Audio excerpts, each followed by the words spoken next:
The old buildings, intricate stone carvings, and beautiful calligraphy found along Paifang Street in Chaozhou, Guangdong Province, create an amazing corridor of art. Paifang refers to commemorative arches, and these structures, reminiscent of the legends of the Chaozhou region, are silent witness to the fact that flesh may wither, but memory endures. The street, which is also known as Taiping Road, has been one of Chaozhou's main thoroughfares for a very long time, and traces of the past, tangible and intangible, continue to thrive.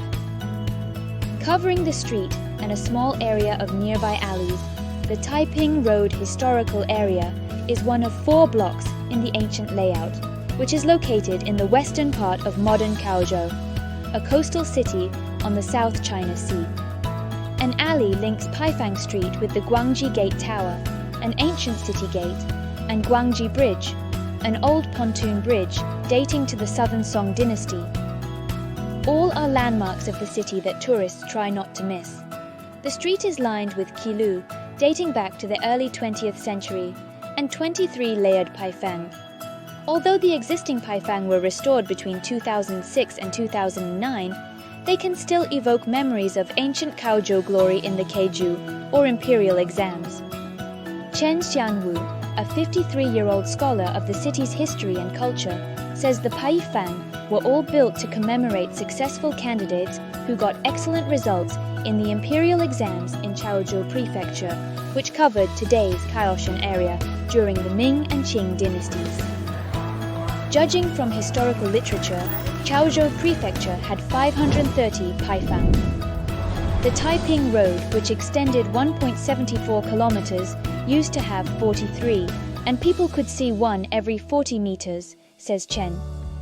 He says that the most symbolic among them is called Zhuangyuanfang, and was erected in memory of Lin Daqin, who achieved the highest scores in a final Keiju exam in the mid-Ming dynasty period.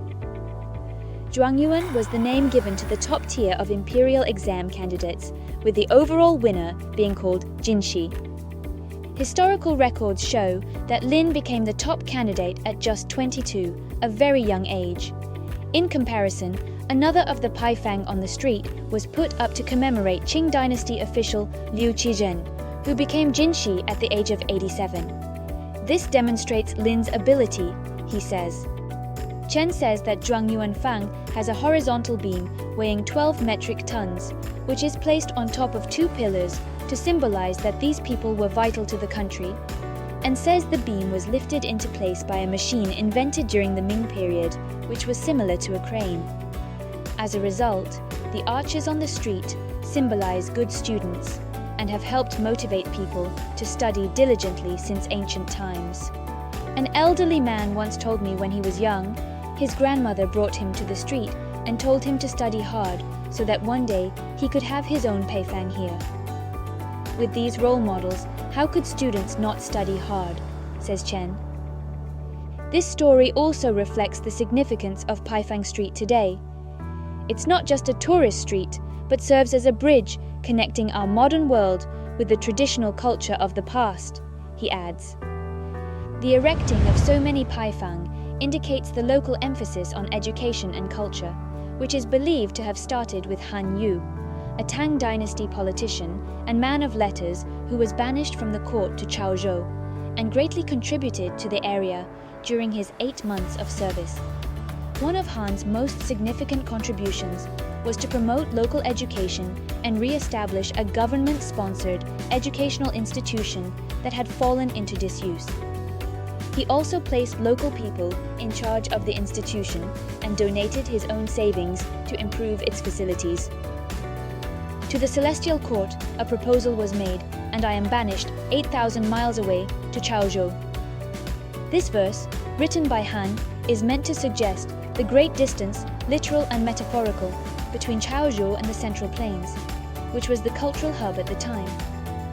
Consequently, it was difficult to bring Central Plains culture to Chaozhou. But the arrival of Han, a representative of the culture of the Central Plains, and especially of Orthodox Confucian culture, helped integrate Central Plains and Chaozhou culture. Since then, Chaozhou has been influenced by Confucian culture as well, says Chen. The many studios lining the street are a showcase of local crafts.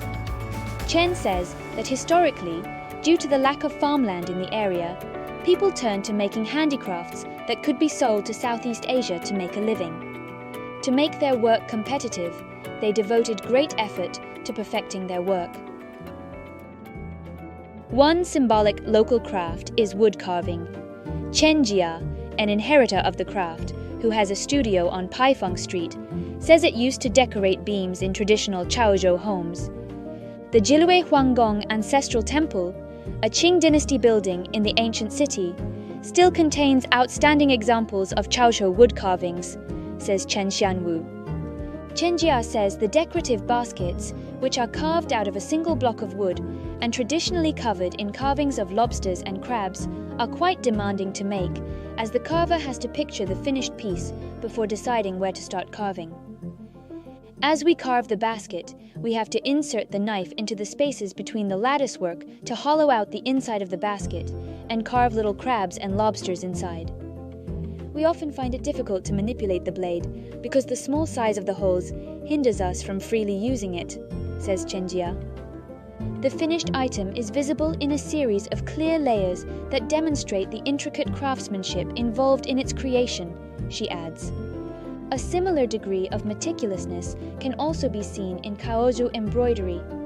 When Kang Huifang, a national-level inheritor of the craft, made the golden arowana, she used silk threads in 18 colors to embroider the eye of the fish, so that it had a vivid expression just like a real fish. Kang says she has had her studio on the street for 16 years because it has a long history and strong cultural associations. As a result, she believes more visitors are attracted to the street and to her studio, allowing her to better promote her craft.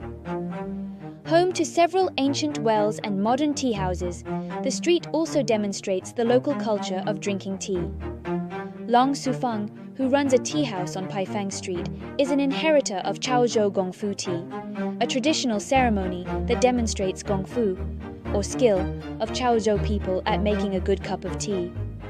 The craft was inscribed on UNESCO's representative list of the intangible cultural heritage of humanity in 2022. The ceremony has many detailed requirements for preparing, brewing, and serving tea. The atmosphere, including the fragrance of the room and music, is also important. It is about Chaozhou aesthetics, says Long. Here, gongfu tea has become a way of social intercourse. In Chaozhou, a special bond forms once people have enjoyed a cup of gongfu tea together.